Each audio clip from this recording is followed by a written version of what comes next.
నమస్తే అండి. నేను doctor Suresh, general laparoscopic surgeon, Kukatpally, Hyderabad. ఇప్పుడు నేను చెప్పే టాపిక్ చాలా చిన్న టాపిక్. ఇది చాలా కామన్‌గానే వచ్చే టాపిక్. అది ఏంటంటే పైలోనైడల్ సైనస్ అంటారు. ఈ పైలోనైడల్ సైనస్ అంటే ఏమిటి? పైలోనైడల్ సైనస్ అంటే నడుము దగ్గర వెనక భాగంలో ఎక్కడైతే మలద్వారానికి పైన ఈ నడుము కింద భాగంలో అక్కడ ఒక చిన్న కురుపులాగా అయ్యి దాంట్లో నుంచి కంటిన్యూస్‌గా పస్ అనేది వస్తూ ఉంటుంది. అసలు ఎందుకు వస్తుంది? ఏంటి? ఎందుకు వస్తుంది అంటే ఇది ఎక్కువ హెయిర్ బ్యాక్ సైడ్‌లో ఎక్కువ హెయిర్ ఉన్న వాళ్ళకి ఆ హెయిర్ అనేది ఒక్కోసారి బయటికి రాకుండా హెయిర్ ఫాలికల్స్ ఇన్ఫెక్షన్ అయ్యి ఆ లోపటే ఇన్ఫెక్ట్ అయిపోయి అది కంటిన్యూస్‌గా పస్ డిశ్చార్జ్ అవుతూ ఉంటుంది.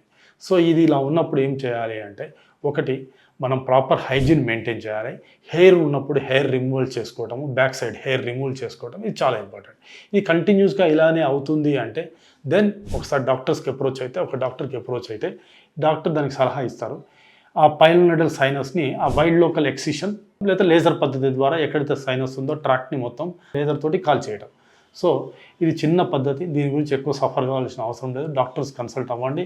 కన్సల్ట్ అయితే వీళ్ళు కరెక్ట్‌గా మీకు సలహా ఇస్తారు. దాన్ని బట్టి మీరు చికిత్స నుంచి విముక్తి అవుతారు. Thank you very much.